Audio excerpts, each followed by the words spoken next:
Hello folks, I hope that you're having just a great day. Keep yourself safe in our modern COVID world today. Hey, today I'm taking a look at Anne McCaffrey and the Harper's first book of the Harper's Trilogy, Dragonsong, which stars a young girl named Melanie who is gifted and talented.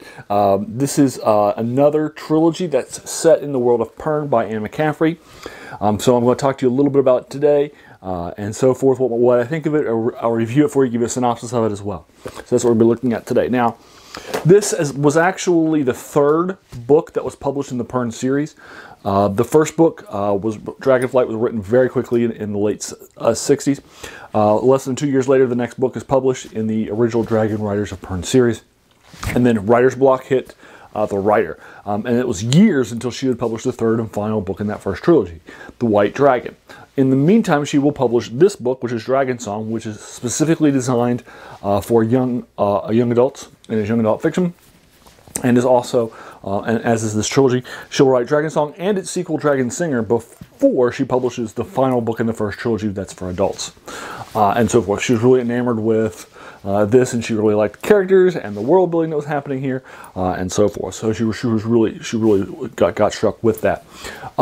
She was someone who was approached by editors with the idea of writing a young adult fiction series set in a different place in Pern that hadn't been discovered or talked about already as a part of her Dragon Rider series, which she does, and so forth. This small little fishing hold.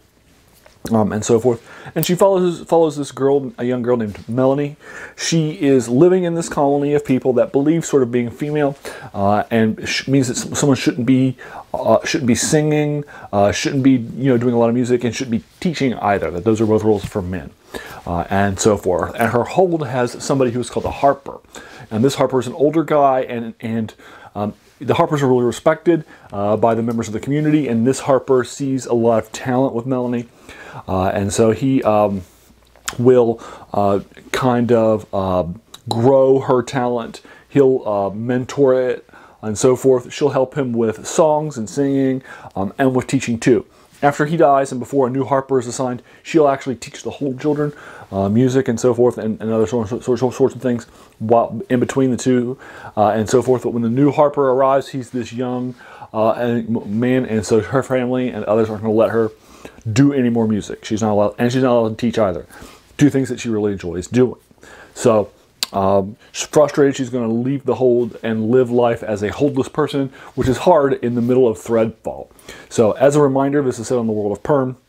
Pern is a colony of men set in the future that is in a far-flung world in this colonial empire where the people are kind of like celestial Quakers that like to live a low-tech society. They believe that, farming your own food, fishing your own fish, and so forth, that these are things that are good for the soul, the person, and so forth. And so they've intentionally founded this low-tech, Middle Ages level of civilization, intentionally as a way to kind of get back to basics and to kind of regather themselves. And this has been settled now for thousands of years, and so forth. And there is this celestial body, this red star, that circles the planet every 200 years and brings with it this material that they call thread on the planet that is dangerous to life, livestock, plants, and so forth, and has to be killed with things. In order to fight against it, they have created these things called dragon. They're these local lizards that can fly, they can teleport, and they can breathe fire after they've eaten a certain rock for a small period of time.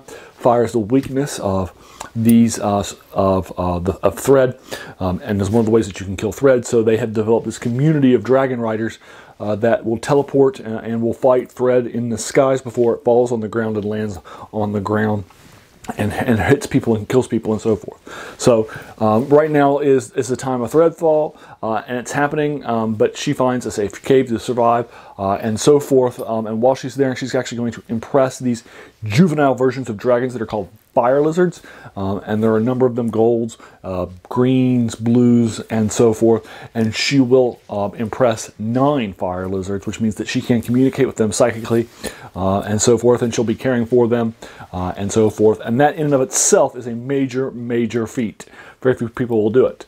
They'll also learn how to harmonize too, which is something that's also unheard of too. So when she sings, they will harmonize with her and be her sort of chorus. And when she plays her music, they'll become like a musical adjunctant to her musical style. Anyway, so she's living holdless as this young girl, and so forth. Rather than with a hold, she's fled. She's a runaway, and so forth. And eventually, she'll figure we'll get to a final conclusion of her tale by the time we're done with it. So, this is the third novel that's written by Anne McCaffrey, and you can definitely see that she has gotten to her peak. I've actually really read this novel now 3 times. But let me tell you how I came to this novel, and I give it a 9 out of 10. I think it's incredibly strong. And I think it kicks off the Harper's series very, very nicely. And it's a great book for kids. So let me give you a little bit of my history with this book. I was between 4th and 5th grade, and I read The Hobbit in the last month of 4th grade.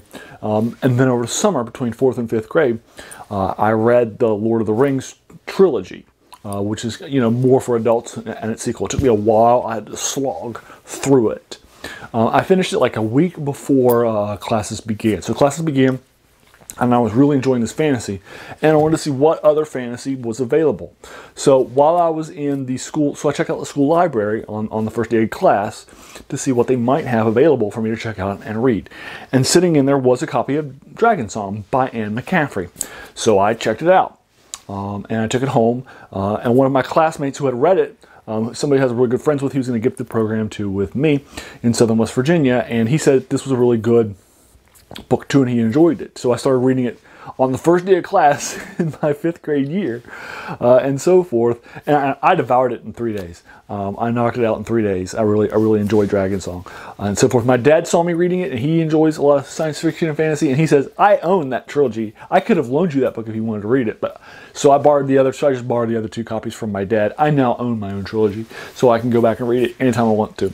But I really do enjoy it. It's incredibly well written, incredibly well done. You just really get a chance to kind of enjoy the world, see the world from Melanie's sort of point of view, and so forth. And it's really interesting to flesh out this daughter of fishers who doesn't want to live that trade, and so forth. She wants to do more, and she's called to do more as this Harper, but she's a woman. How could she be a Harper, right? And there's this natural tension, but she's incredibly talented, right? And so forth. So there's this natural tension that McCaffrey does a good job with. So there you are. I'll go ahead and leave you with Dragonsong. Have you read Dragonsong? What did you think of it? Did you agree or disagree with my video? Or if you want to unpack anything more that happened in the novel, I would be happy to do that with you in the comments below. I'll link you to the Harper's trilogy in my comments below too, so that way you can check it out on Amazon. I want to thank you so much for taking some time and watching my video. We all have so many things happening, so the fact that you spent your time with me is incredibly humbling. And if you like this video, please feel encouraged to hit that subscribe button, because there's going to be so many more of these to follow. Thank you so much for your time, and have a great day.